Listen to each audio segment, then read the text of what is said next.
ಅವ್ರದ್ದೇ ದಂಧೆ ಅದು, ಬಿಸ್ನೆಸ್. ಬೆಳಗಾದ್ರೆ ಸಂಜೆ ವೈಯಕ್ತಿಕವಾಗಿ ಕೇಳಿದ್ರೆ ಕೊಡಬೇಕು ಅಂದ್ರೆ ಎಲ್ಲಿದೆ ನಿಮ್ಮದು?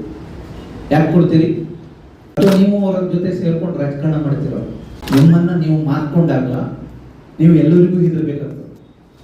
ನಾನು ಅಷ್ಟೇ ಅಲ್ಲ, ಸಾಮಾನ್ಯ ಜನರು ಕಡೆ ಏಕವಚನದಲ್ಲಿ ಮಾತಾಡ್ಲಿಕ್ಕೆ ಶುರು ಮಾಡ್ತಾರೆ. ಮಾರ್ಕೊಳ್ಳಿಕ್ಕೆ ಹೋಗ್ಬಿಡಿ, ಒಳ್ಳೇದಲ್ಲ. ಅಧಿಕಾರಿಗಳು ಕೆಲಸ ಮಾಡಿದ್ರೆ ನಾವು ಬೈಯೋದಿರೋದಿಲ್ಲ.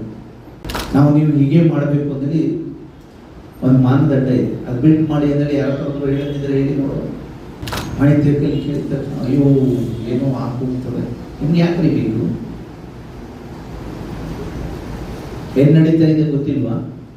ಪತ್ರಕರ್ತರಿಗೆ ಗೊತ್ತಿಲ್ವಾ? ಮಾಹಿತಿ ಹಾಕೋರು ಏನ್ ಮಾಡ್ತಾರ ಕಡೆ ಯಾರಿಗೆ ಗೊತ್ತಿಲ್ಲ. ಒಳ್ಳೆ ಕೆಲಸ ಮಾಡಲಿ. ಎಲ್ಲಿ ಕೆಲಸ ಆಗಲಿಲ್ಲ ಅದನ್ನು ಹೋಗಿ ಮಾಡಲಿ. ಅದು ಬಿಟ್ಕೊಂಡು ಏನಾದರೂ ಮಾಡೋದು ಒಳ್ಳೇದಲ್ಲ. ಪ್ರತಿ ತಿಂಗಳ ಮಿನಿಮಮ್ ನಮ್ದು 8 ರಿಂದ 10 ಲಕ್ಷ ರೂಪಾಯಿ ಕರೆಂಟ್ ಬಿಲ್ ನಾನು ತುಂಬ್ತೀನಿ. 40-50 ಲಕ್ಷದವರೆಗೂ ತುಂಬೋದು ಇಟ್ಕೊಂಡಿದ್ದೆ ನಾನು ಒನ್ ಟೈಮ್. ಕೊರೋನಾ ಬಂತು ಆ ಟೈಮ್, ಅಥವಾ ಏನೋ ಆಗಲಿಲ್ಲ, 10% ಬಡ್ಡಿ ಸೇರಿಸಿ ನಾನು ತುಂಬ್ತೀನಿ. ನಾನು ಬರೀ ರಾಜಕಾರಣ ಮಾಡ್ಕೊಂಡು ಹೊಟ್ಟೆ ಹೊರ್ಕೊಂತಿಲ್ಲ. ನನ್ನ ಮೂಲನೇ ಬಿಸ್ನೆಸ್.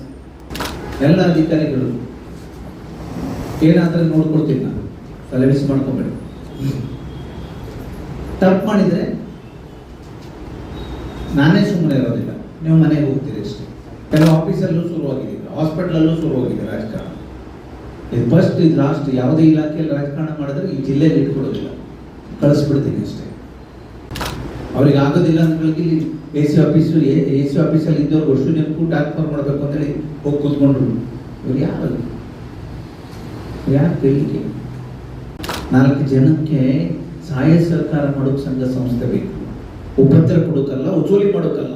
ನಾನು ಸೀದಾ ಇದ್ದೀನಿ, ಅದಕ್ಕೆ ಹೇಳ್ತಿಲ್ಲ. ನಾನು ಯಾರಿಗೂ ಇದಿರೋದಿಲ್ಲ.